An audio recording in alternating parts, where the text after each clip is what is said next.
Добър вечер, здравейте на всички. Преди малко се включих в моята страница на кратко.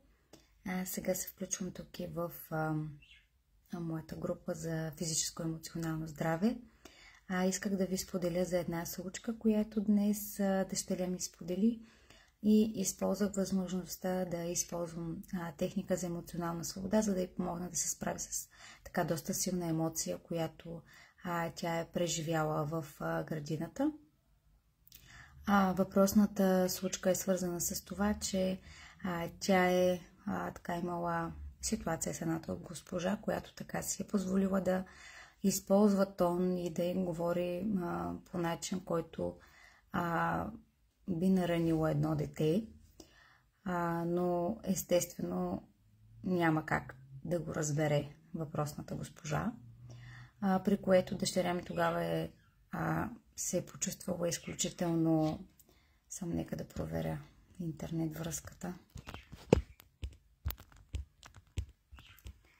Дъщеря ми се е почувствала изключително така ядосана, гневна в ситуацията, защото госпожата й е казала някакви думи, които така ние доста са я разстроили, но в тази ситуация тя дори се искала да плаче и въпреки всичко не се е разплакала.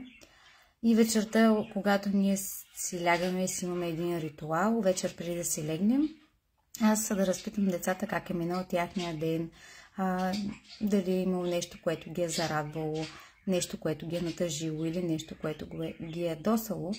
И в случая дъщеря ми разказа за тази въпросна случка, как госпожата се е отнесла с нея, какво й е казала, как тя толкова много се е натъжила и се е досала.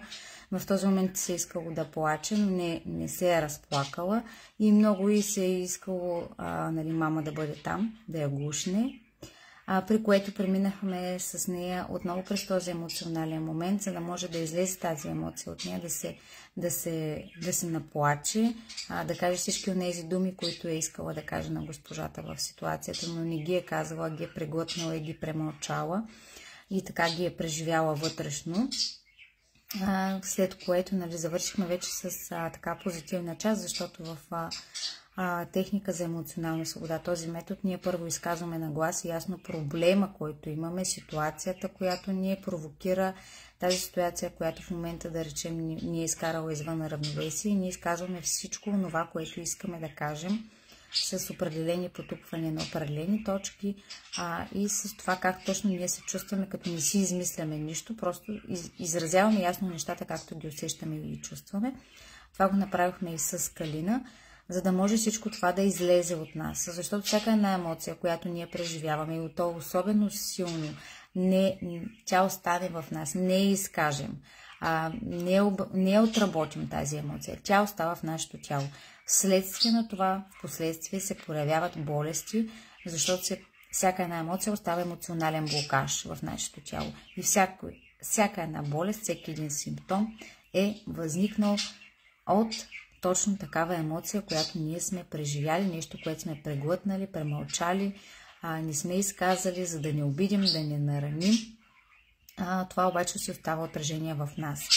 Това, което направихме с Калина, е първо тя да изрази, да премине през емоцията отново, да я съпреживее, да излезе всичко това от нея и след това да завършим с позитивна част.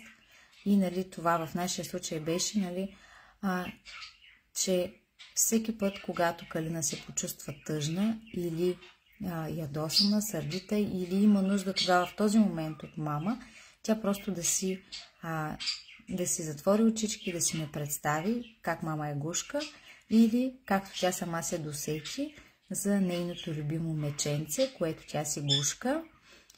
Тя си го взима и си го гушка и си представя, че това е мама.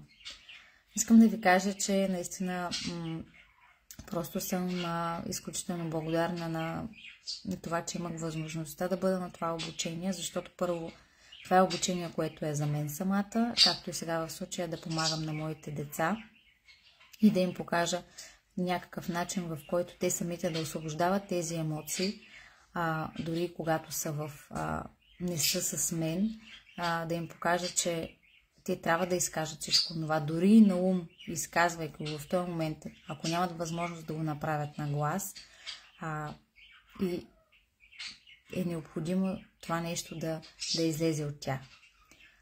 Така че ако някой има въпроси, вече възникнаха тук на други хора от групата.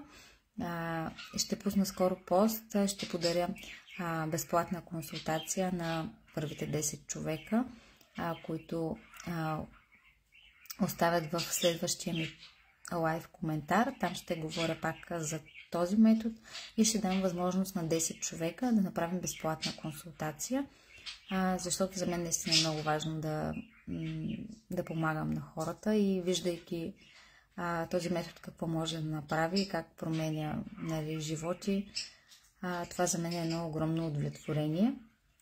Пожелавам прекрасна вечер на всички и ще се видим отново.